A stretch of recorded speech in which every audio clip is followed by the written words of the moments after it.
Immortal and Martial Dual Cultivation, episode 64. Untuk melihat video selengkapnya, sahabat bisa kunjungi playlist yang telah Sabta Novel sediakan. Yuk mari, kita berimajinasi bersama dan masuk ke alur ceritanya.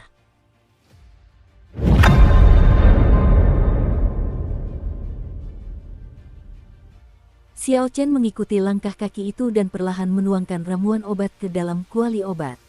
Setelah semua ramuan obat dituangkan, aroma herbal yang harum menyerbu hidungnya dan menyebar ke seluruh ruangan.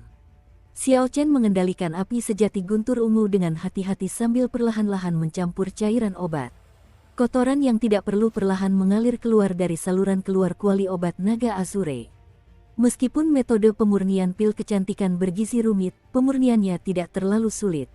Lagi pula, peringkatnya tidak tinggi. Hanya saja butuh waktu lebih lama. Zizi. Setelah terbakar cukup lama, embrio pil akhirnya terbentuk. Xiao Chen mulai menurunkan suhu api dan memulai langkah ketiga, menggunakan api hangat untuk perlahan-lahan menyelesaikan proses pil. Pembentukan bentuk pil ini merupakan langkah terpenting dalam proses pemurnian untuk menentukan kualitas pil yang akan menentukan mutunya. Karena itu, Xiao Chen tidak berani gegabah. Di bawah kendali api ungu Xiao Chen, embrio pil yang menggumpal itu perlahan menjadi bulat dan halus. Akhirnya, berubah menjadi pil berwarna cerah. Xiao Chen tersenyum puas. Setelah ini, pil itu diberi nutrisi terakhir. Lingkaran-lingkaran berwarna cerah muncul di pil obat. Kemudian, pil yang telah dimurnikan itu terlepas dari stop kontak, mendarat di botol porselen. Xiao Chen mengambilnya dan menciumnya. Ia merasakan sedikit kegembiraan di hatinya, pil itu berhasil. Dia berhasil saat pertama kali menyempurnakannya. Ini pertanda baik, ekspresi kegembiraan yang tulus terpancar di wajah Xiao Chen. Ada 4 set bahan lagi. Ia tak mau menyia-nyiakannya, jadi ia terus menyempurnakannya. Namun, ia tak seberuntung yang pertama. Tingkat keberhasilannya hanya sekitar setengahnya. Dari 4 percobaan, ia gagal 2 kali. Meski begitu, tingkat keberhasilannya tidak bisa dibilang rendah. Xiao Chen menyimpan ketiga pil kecantikan bergizi itu dengan rapi dan pergi ke halaman Liu Ruyue. Tak lama kemudian, ia tiba di gerbang halaman Liu Ruyue. Tepat saat ia hendak mengetuk, gerbang terbuka, memperlihatkan wajah Liu Ruyue yang agak terkejut. Darah telah sepenuhnya terbilas dari tubuhnya. Ia kini berpakaian seperti biasa, jubah kultivator ketat. Kulitnya tampak jauh lebih baik sekarang. Namun, ada beberapa bekas luka samar di wajahnya yang belum pudar. Bagi seorang gadis, itu merupakan pukulan telak karena memengaruhi kecantikannya. Namun, tampaknya Liu Ruyue tidak mempermasalahkannya. "Mengapa kamu mencariku?" tanya Liu Ruyue. Xiao Chen tersadar kembali dan mengangguk. Kemudian, ia menyerahkan pil kecantikan kepada Liu Ruyue. "Kakak Ruyue, ini pil kecantikan yang telah kubuat. Pil ini dapat menghilangkan bekas luka di tubuhmu, sekaligus menutrisi kulitmu." Mendengar ini, Liu Ruyue tersenyum. Hatinya senang, setiap gadis ingin tampil cantik, tentu saja, Liu Ruyue pun demikian. Namun, ia tidak memiliki ekspektasi yang terlalu tinggi dalam hal ini. "Apakah kamu mencoba menyuap tuanmu?" canda Liu Ruyue saat menerima pil itu. Xiao Chen tersenyum, "Kakak Ruyue, aku akan bersiap-siap untuk pergi ke aula kontribusi sebentar lagi. Aku mungkin tidak akan kembali ke puncak Qingyun selama sebulan." Aula kontribusi. Liu Ruyue berpikir sejenak. Lalu, ia berkata, "Bagus. Banyak teknik bela diri di puncak-puncak Qingyun membutuhkan poin kontribusi untuk mendapatkannya. Ikut aku. Teknik pedang dasarmu sudah dikuasai hingga kesempurnaan kecil. Sebelum pergi, izinkan aku mengajarimu teknik rahasia puncak Qingyun." Ekspresi Xiao Chen sedikit berubah. "Kakak Ruyue, lukamu belum sepenuhnya pulih. Kau tidak bisa mengedarkan esensimu. Tunggu sampai aku kembali." Meskipun Xiao Chen sangat ingin mempelajari teknik rahasia puncak Qingyun, dengan kondisi Liu Ruyue saat ini bukan waktu yang tepat baginya untuk mewariskan teknik tersebut. Jika ia mengedarkan esensinya saat pemulihan, itu akan sangat merusak tubuhnya. Liu Ruyue tersenyum lembut, "Tidak masalah. Aku sangat mengenal tubuhku." Puncak Qingyun, tempat duel. Liu Ruyue berdiri di hadapan Xiao Chen dan berkata, 7 puncak paviliun pedang surgawi masing-masing memiliki bidang spesialisasinya sendiri.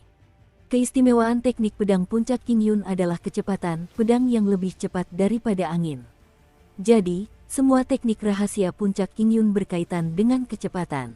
Puncak Qingyun memiliki total 7 teknik rahasia.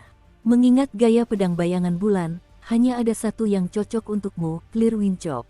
Tebasan angin jernih. Xiao Chen ingat pernah mendapatkan buku panduan teknik bela diri untuk tebasan angin jernih. Ia pun tak kuasa menahan diri untuk mencarinya di cincin semesta. Setelah beberapa saat, ia mengeluarkan buku panduan teknik bela diri dan menyerahkannya kepada Liu Ruyue. Ini buku panduan teknik bela diri yang pernah kudapatkan. Apakah ini yang benar? Liu Ruyue merasa aneh. Ia mengamatinya, lalu, di bawah tatapan Xiao Chen yang tercengang, ia melemparkannya ke udara, menghunus pedangnya, dan menciptakan serangkaian cahaya di udara yang merobek buku panduan teknik bela diri tebasan angin jernih. Suara angin bergema. Meskipun Xiao Chen berada di seberangnya, ia bisa merasakan aliran udara yang kuat. Semilir angin membuat pakaiannya berkibar terus-menerus. Buku itu bergetar tanpa henti di udara. Semua halamannya berjatuhan dan berserakan. Lalu, halaman demi halaman melayang turun. Semuanya mendarat dengan rapi, bertumpuk satu di atas yang lain. Ketika pedang kecil itu kembali ke sarungnya, semua halaman terpisah satu sama lain. Yang mengejutkan, semua halaman itu mendarat dengan teratur. Halaman paling atas kebetulan adalah sampul buku panduan. Kalau Xiao Chen tidak melihatnya sendiri, dia akan mengira buku petunjuk di tanah itu adalah buku dalam kondisi sempurna, terlalu rapi. Ini salinan yang tidak lengkap dan bocor, tidak berguna. Yang baru saja kupajang adalah Clear Wind Chop. Apa kau melihatnya dengan jelas? Liu Ruyue menjelaskan kepada Xiao Chen. Omong kosong, hanya sekali. Bagaimana dia bisa melihatnya dengan jelas? Xiao Chen menggelengkan kepalanya dengan jujur. Mendengar itu, Liu Ruyue berkata, tidak masalah jika kau tidak melihatnya dengan jelas. Kau hanya perlu mengingat inti dari Clear Wind Chop. Angin jernih. Angin sepoi-sepoi yang sejuk, kau hanya melihat angin sepoi-sepoi yang sejuk, bukan pedangnya. Kau hanya melihat angin sepoi-sepoi yang sejuk, tapi tidak melihat pedangnya. Xiao Chen mengulang kalimat ini dalam hatinya beberapa kali. Lalu, ia tiba-tiba tercerahkan.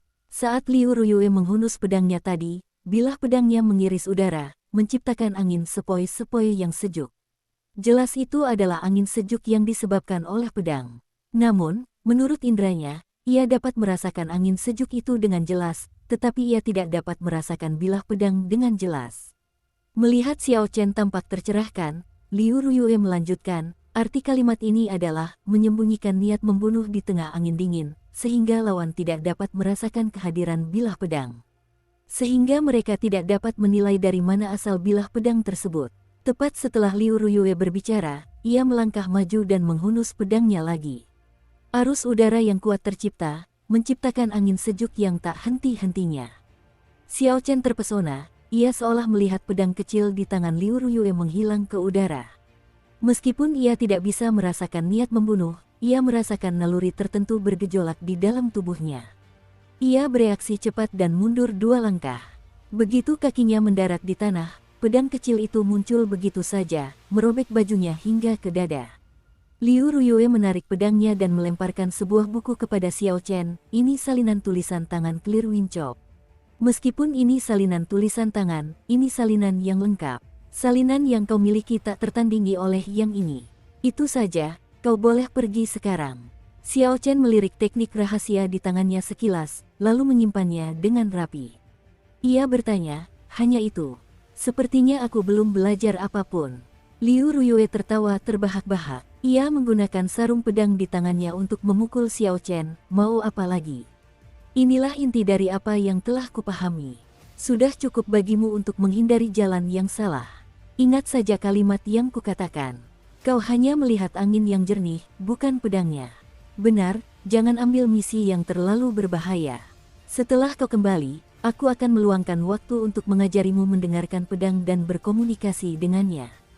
Xiao Chen tidak tahu harus menjawab apa.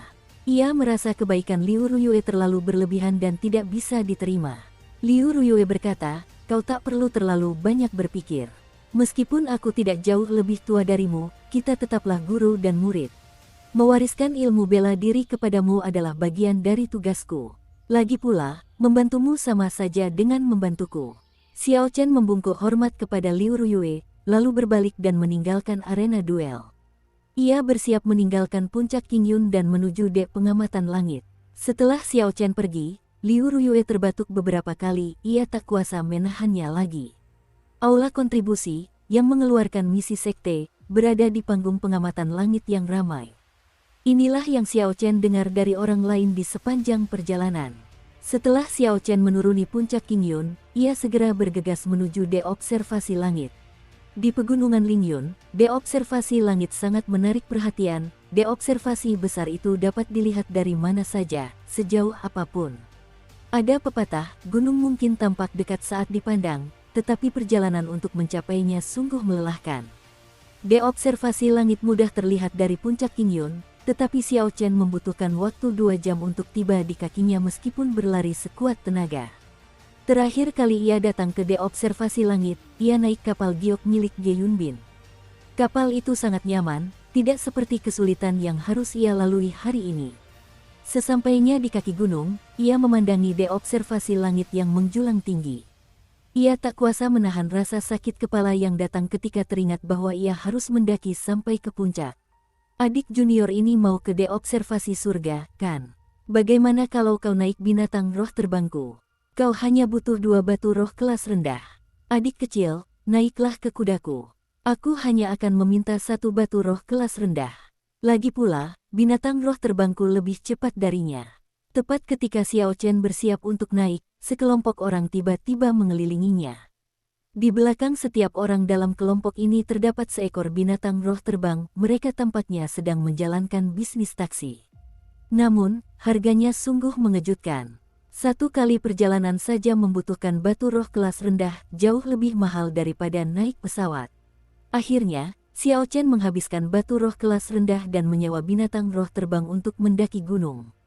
Dengan kecepatannya, ia memperkirakan saat mencapai dek pengamatan langit, hari sudah malam. Waktunya terbuang sia-sia. Lagi pula, dia tidak kekurangan batu roh, dia baru saja menerima sejumlah besar batu roh sebelumnya. Ada banyak batu roh di cincin semestanya, jadi dia tidak akan merasa kesulitan menggunakannya. Orang itu menerima batu roh dan segera meminta Xiao Chen untuk menaiki binatang roh terbangnya. Binatang rohnya cukup istimewa, ia adalah burung yang memiliki atribut angin. Dukung terus channel YouTube Sabta Novel. Ia mengepakkan sayapnya, menerbangkan awan debu yang besar, dan terbang ke angkasa. Ia menuju ke de observasi langit dengan kecepatan yang sangat tinggi, seperti yang dijanjikan orang itu. Xiao Chen merasa aneh bahwa begitu banyak orang memiliki binatang roh terbang. Bagaimana mereka mendapatkannya? Dari semua binatang roh yang bisa dijinakkan, binatang roh terbang adalah yang paling berharga. Ini karena merekalah yang paling sulit dijinakkan. Pemilik binatang roh itu melihat kebingungan Xiao Chen. Ia tersenyum dan menjelaskan, kami mendapatkannya dengan imbalan poin kontribusi sekte.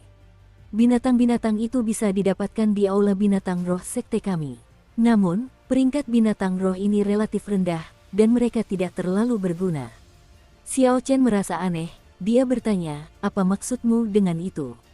Orang itu menjelaskan, tidak ada spirit blood jade, dan mereka tidak dibesarkan sejak muda. Jadi, spirit beast yang bisa dibeli tidak akan melebihi rank 2. Kau bisa bayangkan kekuatan binatang roh tingkat 2. Mustahil untuk menggunakannya dalam pertarungan. Akan jadi keajaiban jika ia tidak menahanmu. Jadi, ia hanya bisa digunakan sebagai alat transportasi. Menurutmu kenapa lagi ada begitu banyak orang di kaki gunung ini yang melakukan bisnis seperti itu? Mereka semua ditipu tanpa ampun. Xiao Chen mengerti bahwa masalahnya bukan terletak pada kekuatan binatang roh yang rendah. Masalahnya sebenarnya adalah komunikasi yang buruk dengan pemiliknya. Ini membutuhkan metode khusus. Ini adalah sesuatu yang hanya bisa dilakukan oleh rumah penjinak binatang dari negara Tang Agung. Bangsa lain tidak memiliki metode penjinakan yang baik. Melatih binatang roh mereka untuk memahami beberapa perintah sederhana saja sudah sangat baik bagi mereka. Namun, orang ini tampak sangat bersemangat saat membicarakannya. Xiao Chen tidak ingin menyela, jadi ia membiarkannya melanjutkan bicaranya. Setelah beberapa saat, mereka sampai di puncak. Xiao Chen berterima kasih padanya dan segera bertanya lokasi aula kontribusi. Ukuran de observasi langit melebihi kota kecil. Gedung-gedung megah berjajar di mana-mana. Meskipun tampak berantakan, tempat ini tampak menawan. Orang-orang berlalu lalang, dan suasananya ramai. Setelah Xiao Chen mengetahui lokasi aula kontribusi, ia mulai meraba-raba jalan perlahan ke sana. Ini pertama kalinya ia pergi ke sana, jadi ia tidak tahu jalannya. Setelah berjalan cukup lama, akhirnya ia menemukan aula kontribusi. Aula kontribusi, tempat seperti apa itu? Xiao Chen masuk dengan penuh harap. Ada banyak orang yang keluar masuk aula kontribusi. Apakah aku datang ke tempat yang salah? Xiao Chen menatap sekelilingnya dengan takjub. Aula besar dipenuhi meja-meja, masing-masing diisi oleh sekelompok orang. Mereka semua makan dan minum sambil mengobrol dengan suara pelan. Seandainya ada pelayan, tempat ini akan persis seperti restoran. Terlebih lagi, tempat ini akan menjadi salah satu yang paling sederhana karena tidak ada dekorasi yang berlebihan. Namun, jika diperhatikan dengan saksama, suasana di sini berbeda dengan restoran-restoran itu. Tidak ada obrolan ramai. Meskipun ada ratusan orang berkumpul di sini, hanya terdengar bisikan-bisikan kecil. Selain itu, semua orang memancarkan niat membunuh yang samar-samar. Ketika semua niat membunuh di aula berkumpul, rasanya seperti ribuan aliran sungai yang berkumpul membentuk lautan. Bagi orang yang kekuatannya relatif lebih rendah, mereka akan langsung pingsan karena terpaan niat membunuh yang tinggi. Xiao Chen tetap tenang dan memperhatikan, karena ia merasa tempat ini tidak sesederhana yang ia bayangkan. Ia menggenggam lunar shadow saber erat-erat dan perlahan berjalan menuju counter. Meja-meja di aula besar tertata rapi. Ada lorong lebar di tengahnya. Saat Xiao Chen berjalan di atasnya, ia merasa aneh ia sendirian di lorong itu. Sial, sebuah pedang melesat di udara dan melesat ke arahnya. Xiao Chen menghunus pedang bayangan bulannya dan dengan mudah menangkisnya. Tepat saat pedang itu hendak mendarat, sebuah daya hisap yang kuat menarik pedang itu. Pemilik pedang itu adalah seorang pria berseragam puncak Wanren. Ia menatap Xiao Chen dengan dingin dan berkata, "Dari mana bocah liar ini berasal? Apa kau tidak tahu aturannya? Apa ini giliranmu untuk menerima misi?" Xiao Chen melihat ke arah sumber suara. Di sana, ada sekitar 10 murid inti yang mengenakan seragam puncak Wanren. Mereka semua menatap Xiao Chen dengan niat membunuh. Paviliun pedang surgawi tidak pernah melarang murid-murid mereka bertarung. Selama mereka tidak membunuh atau melumpuhkan kultivasi lawan, Balai Penegakan Hukum tidak akan mempermasalahkannya. Tak jauh dari sana, seseorang melihat token identitas puncak Qingyun milik Xiao Chen. Ia tak kuasa menahan diri untuk mengejek, "Aku penasaran siapa orangnya, sampai-sampai mereka tidak tahu aturannya." Jadi, dia dari puncak Qingyun. Kalian dari puncak Qingyun, silakan cari meja dan duduk dengan patuh. Hari ini adalah hari aula kontribusi mengeluarkan misi sekte tingkat tinggi. Setelah murid inti dari berbagai puncak menerima misi mereka, barulah aula kontribusi akan kembali normal. Karena misinya adalah misi sekte, tingkat kesulitannya pun akan berbeda. Hadiah yang diberikan pun akan berbeda. Hadiah untuk misi tingkat tinggi tentu saja akan sangat tinggi. Terlebih lagi, misi-misi tingkat tinggi ini tidak selalu tersedia, bahkan cukup langka. Seperti kata pepatah, banyak orang, tapi sedikit daging. Agar misi-misi tingkat tinggi ini tidak direbut orang lain, para murid dari 5 puncak agung secara pribadi menyusun seperangkat aturan. Setiap kali misi tingkat tinggi muncul, misi tersebut akan dibagikan kepada para murid inti dari berbagai puncak. Orang-orang di aula kontribusi juga menutup mata terhadap hal ini.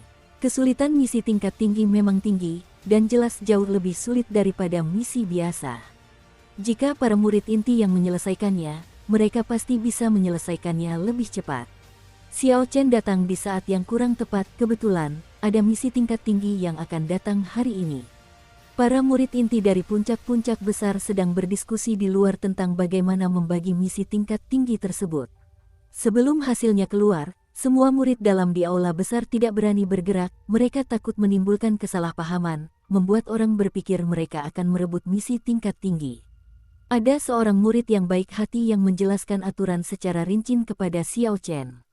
Ia menyarankan Xiao Chen untuk duduk dan menjalankan misi setelah misi tingkat tinggi selesai. Jangan repot-repot menasihatinya, dia bahkan tidak peduli dengan Master Puncak Biyun. Mereka hanyalah murid inti dari 5 puncak besar. Kenapa dia peduli pada mereka? Kata seseorang yang mengenali Xiao Chen dengan nada sinis. Hehe, benar juga. Kurasa dia mungkin sengaja melakukannya. Hanya seorang Grandmaster bela diri kelas rendah yang tidak berarti. Aku bisa menghancurkannya dengan satu tangan. Aku tidak percaya dia bisa beradu pukulan dengan seorang raja bela diri puncak, kata murid puncak Wan Ren yang telah menyerang Xiao Chen sebelumnya. Dia sudah menjadi Grandmaster bela diri tingkat superior, 2 tingkat lebih tinggi dari Xiao Chen. Dia menatap Xiao Chen dengan tatapan provokatif. Misi tingkat tinggi, kalau memang ada, mungkin aku bisa mendapatkan 500 poin kontribusi dalam sebulan. Tapi, sepertinya agak terlalu berisik di sini. Naga merebut tangan. Xiao Chen mendengus dingin, niat membunuh terpancar di matanya. Sebuah tangan hitam besar muncul entah dari mana dan melesat melewati kerumunan. Lalu, tangan itu menghantam kepala murid puncak Wan Ren. Kerumunan langsung bubar. Tangan hitam raksasa itu mendarat dan menghantam meja.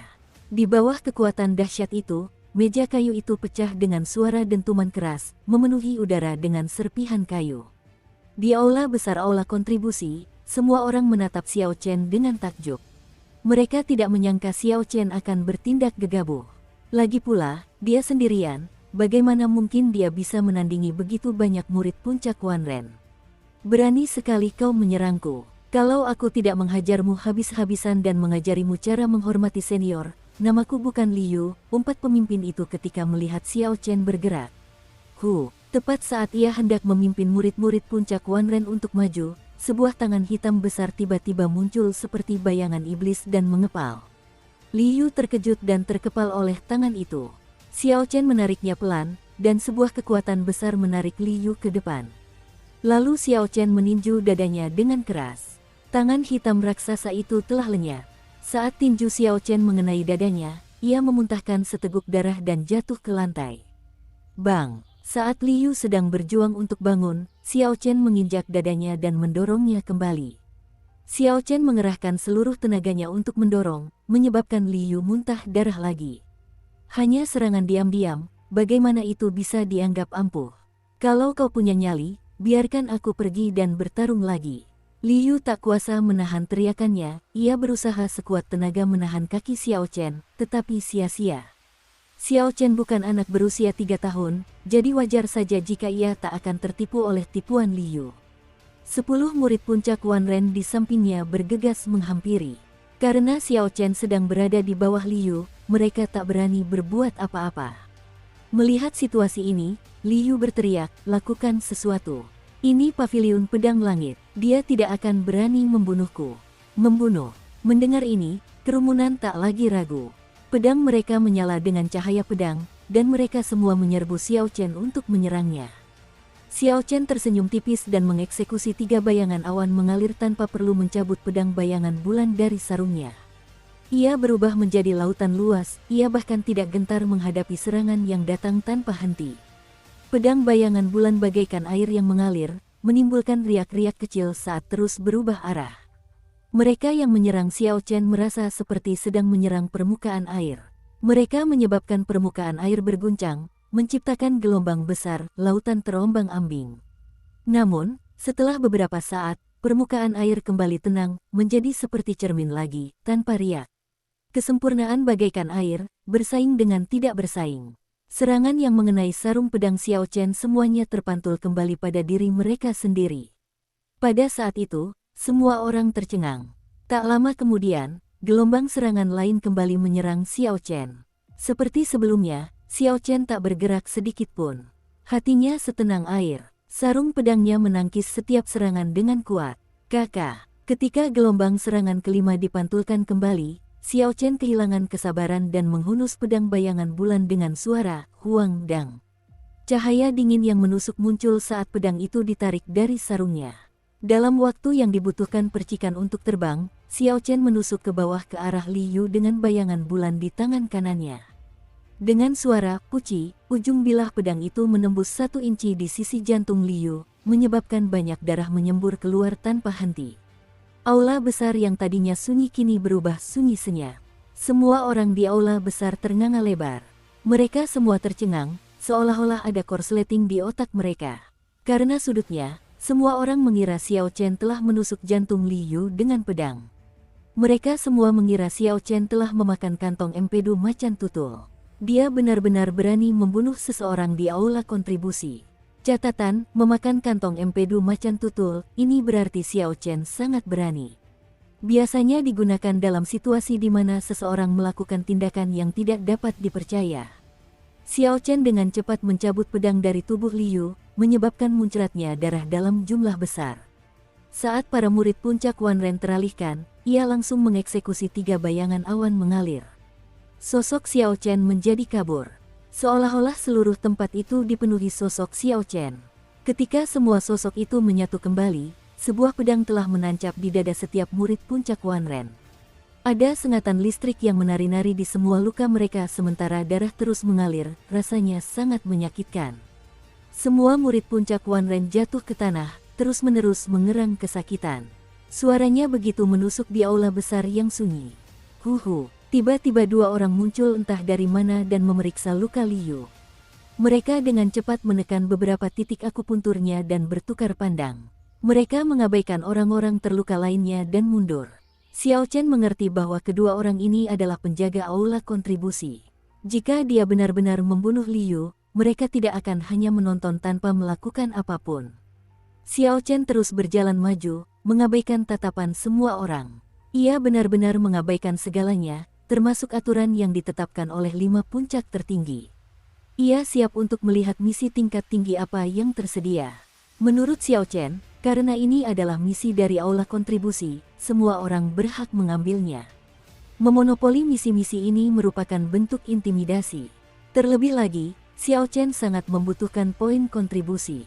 Sekalipun ia harus menyinggung orang-orang ini, itu tidak masalah. Ia sudah menyinggung orang-orang ini di panggung kenaikan surga, jadi ini tidak akan berpengaruh banyak.